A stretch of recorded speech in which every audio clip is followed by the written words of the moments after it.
Hey Freunde, was geht ab und herzlich willkommen zu einem neuen Video von mir. Die letzten Wochen habe ich echt viel in meinem Camper verbracht und mein Kopf ist am explodieren, kann ich euch sagen. Ich habe so viele neue Ideen, am liebsten würde ich an allen Ecken und Kanten sofort anfangen zu wüten und loszulegen. Aber jetzt würde ich sagen, hauen wir erstmal das Intro rein und danach sehen wir uns wieder.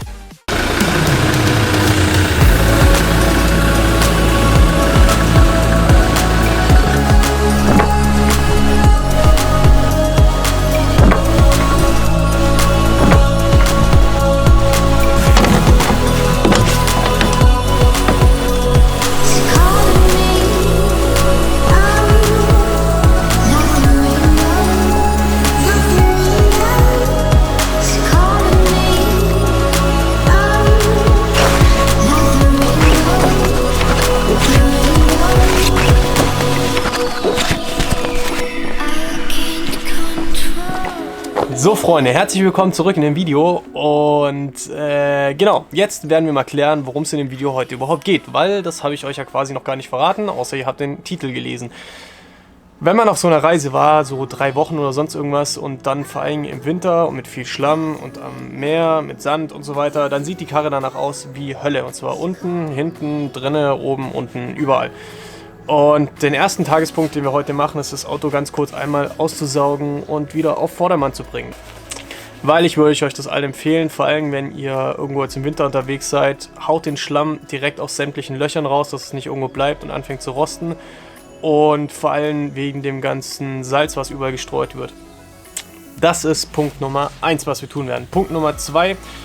Wir hatten jetzt in Schottland ziemlich viel Sturm und ziemlich kalt hin und wieder mal und da merkt man natürlich, wo sind Kältebrücken und wo bildet sich Kondens. Im Prinzip könnt ihr nicht alles wollen. Ihr könnt nicht einen Heavy-Duty-Camper wollen, der alles aushebt und dafür aus aus Metall quasi gefertigt ist, aber dafür keine Kältebrücken und kein Kondens. Das funktioniert nicht. Für irgendwas muss man sich entscheiden. Das heißt, das wird Punkt Nummer 2. Wir werden in diesem Video Isolierpanels reinbauen. Wie wir diese ganzen fertigen, werdet ihr dann sehen. Also ich werde euch erklären, wie das funktioniert. Und wir werden diesen Kabelschacht oben und so gut wie es geht Kältebrücken isolieren und Kältebrücken beseitigen. Das heißt, wir machen jetzt erstmal den Camper sauber.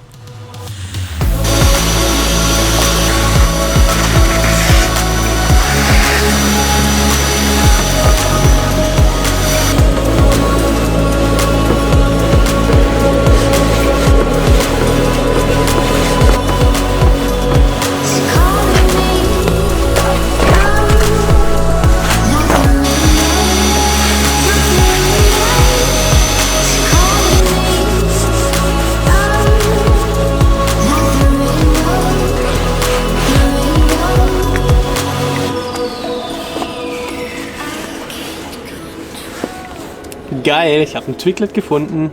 Nein.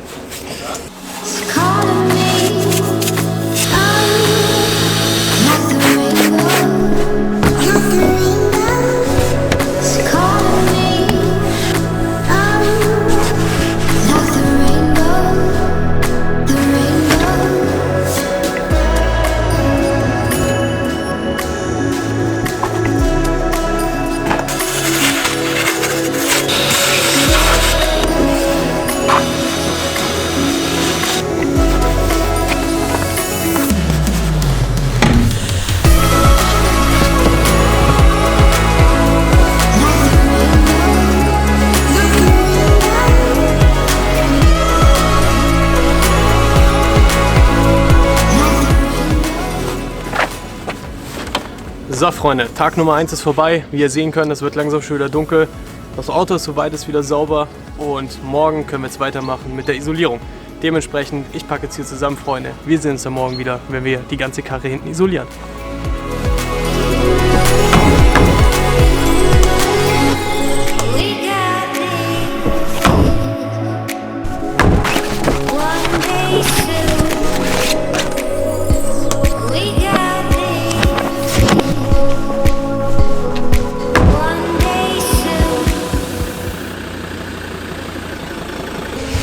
Einen wunderschönen guten Tag zu Tag 2, Freunde, und heute wird es weitergehen mit dem Camper isolieren. Gestern haben wir die ganze Karre geputzt, habt ihr gesehen, und heute werden wir Kältebrücken beseitigen.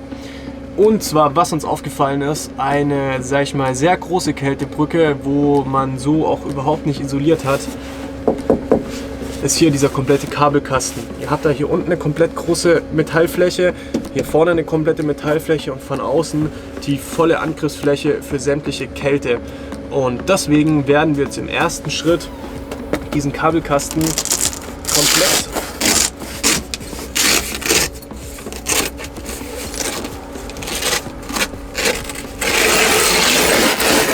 Der Vorteil ist, ihr könnt das einfach wegmachen und dann werden wir den komplett hier innen drinne mit Armaflex bekleben, weil dann haben wir einfach schon mal eine riesengroße Kältebrücke beseitigt.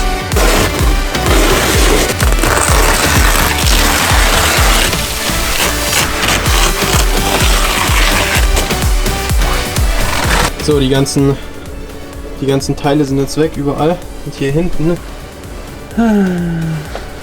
Ich glaube, wir switchen. Wir werden jetzt erstmal vorne isolieren. Und dann, wenn es hier hinter geht, mache ich mir irgendwie Gedanken, wie ich das hinkriege. Wenn man da jetzt mal reinfasst, dann merkt man von oben richtig, wie die Kälte reinkommt und von hinten richtig, wie die Kälte reinkommt. Hier unten geht es tatsächlich, weil der Raum hier drin einfach warm ist und die Standheizung richtig schön drauf ballert. Aber hier hinten ist richtig, richtig kalt. Also ich glaube, das ist schon durchaus eine sinnvolle Idee, diesen Kasten zu isolieren, damit man einfach vor allem hier oben kein Schwitzwasser drin bekommt in diesem Kasten. Wir fangen jetzt hier mal an, weil das ist ein kleines Stückchen, da kann ich es dann erstmal testen. Aber ich glaube, das wird schon gut. Da hinten wird es, glaube ich, noch ein kleines Abenteuer. Vor allem da hinten drin müssen wir auch theoretisch unten drin isolieren, weil da kommt auch von unten die Kälte hoch.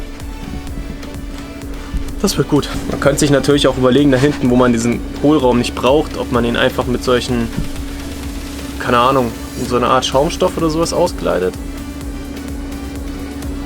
Weil Kabel, die entlang liegen, kann man ja theoretisch nebendran legen.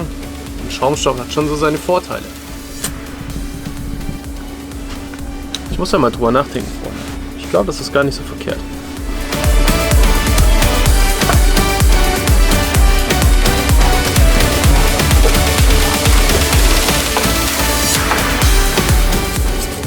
Und so sieht das Ganze dann aus, quasi, wenn es mit Armaflex beklebt ist.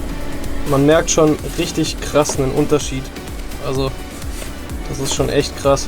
Ja, das Ganze werde ich jetzt quasi einmal nicht ganz im Kreis, aber zumindest hier in dieser, wie soll ich sagen, ja, im Aufenthaltsbereich quasi werde ich das jetzt erstmal komplett mit Armaflex beziehen. So auf die Art und Weise, wo ihr gesehen habt. Und dann werde ich euch das Ganze vorstellen.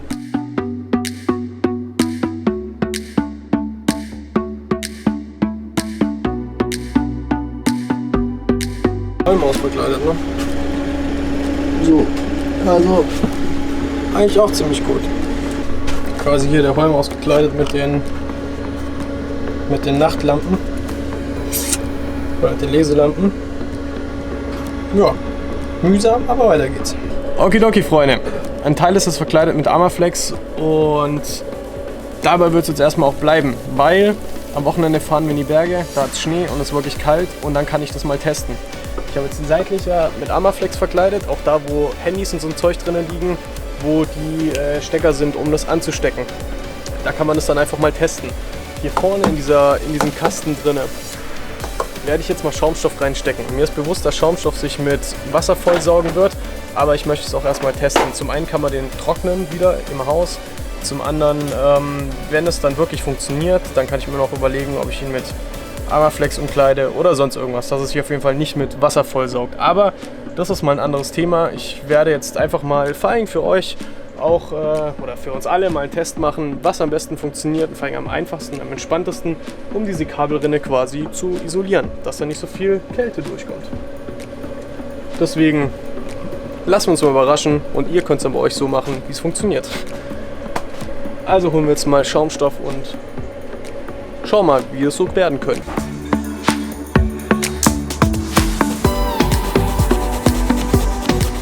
So, dieser Schaumstoff muss jetzt da quasi rein. Das erstmal hinten.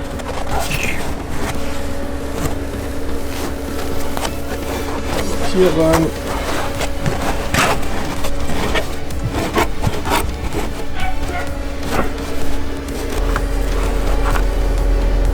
Ja, ich muss sagen, so auf Anhieb empfinde ich das als gar nicht mal so verkehrt zugegebenermaßen. Ja, das Coole ist, man kann es halt theoretisch rausnehmen, Kabel reinlegen, wieder reindrücken und gut ist. Das ist einfach nicht für die Ewigkeit gemacht. Das finde ich gar nicht so schlecht. Vor allem hinten dran sind auch Verschraubungen von der Markise und so. Ich werde es testen.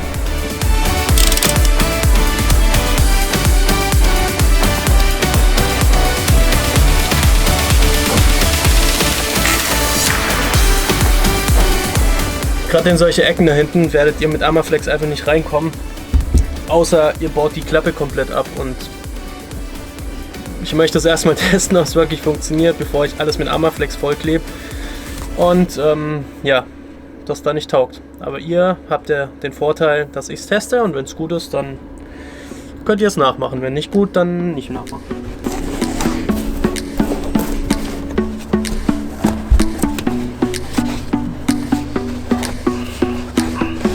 Ringsrum ist quasi alles mit Schaumstoff voll. Jetzt kommen auf die ganzen Dinger wieder die Verkleidung drauf, und dann, Freunde, werden wir das am Wochenende testen. Im nächsten Schritt werden wir jetzt diese Isolierpanels bauen für die Klappen unten, und dann werde ich euch am Wochenende, besser gesagt werde ich am Wochenende versuchen rauszufinden, ob das gut ist oder nicht, und werde euch dann berichten.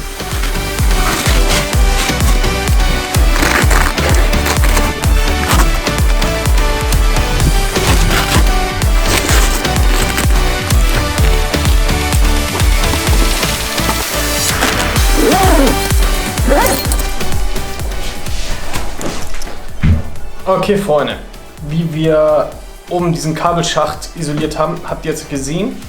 Und im nächsten Schritt fürs Wochenende müssen wir quasi noch diese Seitenpanels bauen, um die Seiten quasi zu isolieren von dem Camper. Das hatten wir schon im letzten Ausbau auch drin, da in weiß, habt ihr bestimmt gesehen bei dem Roomtour-Video. Die wollten wir aber ein bisschen verändern. Zum einen, weil so wie wir sie gebaut haben damals, das nicht so richtig geil war. Und das ändern wir jetzt ein bisschen. Damals hatten wir sie einfach nur aufgeklebt, und dieses Mal nähen wir sie jetzt quasi richtig mit anständigen Materialien halt. Zum einen, dass es einfach ein bisschen qualitativ hochwertiger aussieht, qualitativ hochwertiger ist und quasi ja halt einfach besser funktioniert. Ja, ich zeige euch jetzt auf jeden Fall, wie man quasi diese ganzen Panels baut, dass sie anständig halten, Stabilität aufweisen und zusätzlich noch anständig isolieren und dann auch noch gut aussehen. Im ersten Schritt braucht ihr hier so eine Heizungsplatte. Die kommen normalerweise hinter Heizungen, um die Wärme davon abzuhalten, zu reflektieren. Ich habe keine Ahnung, wie auch immer. Die sind auf jeden Fall recht stabil, isolieren zusätzlich nochmal, und darauf kommt dann quasi eine Schicht Armaflex.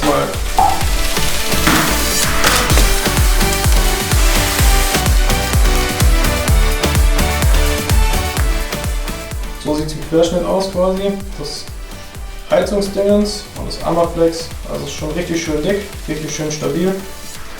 Genau, und so sieht das Ganze dann quasi aus.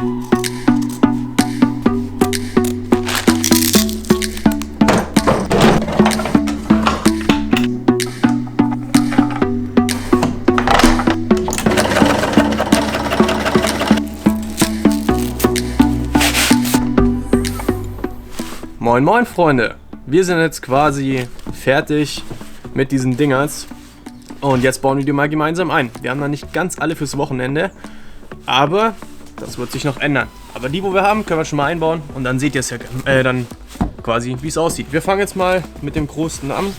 Es gab schon ein kleines Update. Am Anfang haben wir das mit so einem weißen Stoff hinten dran gemacht. Dann sieht man das aber. Deswegen gab es schon ein kleines Update. Jetzt mit so einem braunen Stoff, habt ihr gesehen. Und die werden dann quasi auch noch geupdatet. Aber ihr wisst, wie es läuft. So, das ist so ein großes. Das kommt dann quasi einfach hier hinten rein. So. Das könnt ihr jetzt einfach reinkletten. So.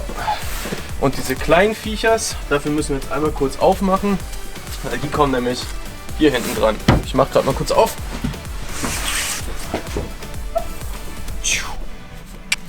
Und zwar einmal Zwetschge, zweimal Zwetschge. Ja, und so sieht das dann halt aus. Jetzt kommt noch hier oben ein Panel hin. Im Prinzip quasi halt so.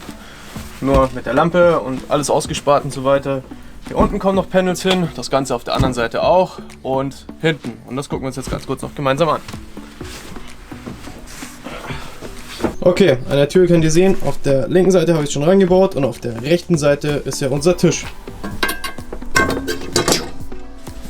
Wer ihn noch nicht kennt. Und um das Ganze jetzt zu isolieren, kommt dieses Panel jetzt da rein. So.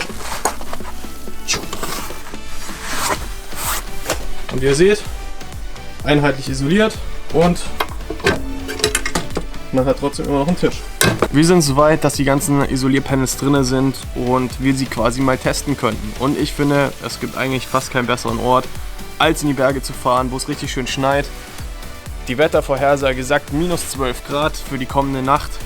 Und ich würde mal behaupten, das ist eigentlich eine ganz nette, angenehme Temperatur, um das Ganze mal zu testen mit der Standheizung und mit dieser Isolierung in dem Kabelschacht und in diesen Seitenklappen und hinten dran. Das hatten wir ein paar Videos vorher auch schon mal isoliert.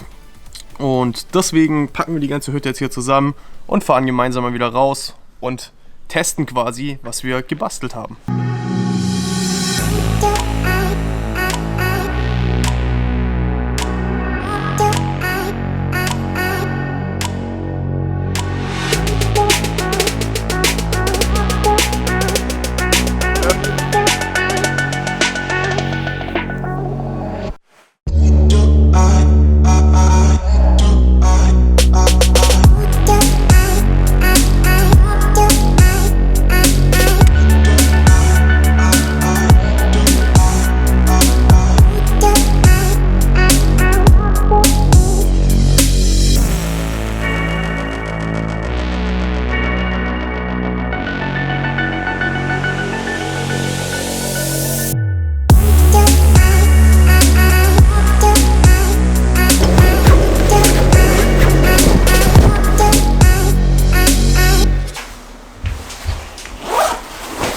Alter Schwede, Freunde, was für ein Wochenende. Wir sind gerade zurückgekommen von dem Trip. Ihr habt es bestimmt gerade gesehen in dem Video. Es war mega viel Schnee, es war richtig kalt und es war richtig geil. Ich kann euch sagen, alles was wir soweit isoliert haben, war richtig genial. Es hat sich mega gelohnt. Die Kältebrücken sind soweit sehr viel besser beseitigt. Und wir hatten jetzt eigentlich quasi keine Probleme mehr mit Kondens an diesen Metallplanken, die wir isoliert haben. Und ja, so geht es auf jeden Fall weiter. Eigentlich sollte das Video gar nicht so lang werden, aber es ist schon wieder so lang geworden. Was soll ich dazu sagen? Man macht halt doch irgendwie immer so viel, aber für jeden Einzelnen da draußen, der es komplett durchgeguckt hat, vielen Dank. Es freut mich jedes Mal, wenn ihr meine Videos anschaut, mir einen Daumen nach oben gebt, mir irgendwelche Kommentare schreibt oder E-Mails oder sonst irgendwas. Vielen, vielen Dank dafür, Freunde. Und wenn du meinen Kanal noch nicht abonniert hast, dann jetzt nicht vergessen auf Abonnieren zu klicken und nicht vergessen die Glocke zu aktivieren, weil dann wirst du jeden Sonntag benachrichtigt, wenn wir unsere Videos hochhauen. Und somit bleibt mir nichts anderes zu sagen, wie ich bin raus aus diesem Video. Haut rein, Freunde. Wir sehen uns nächsten Sonntag und ciao.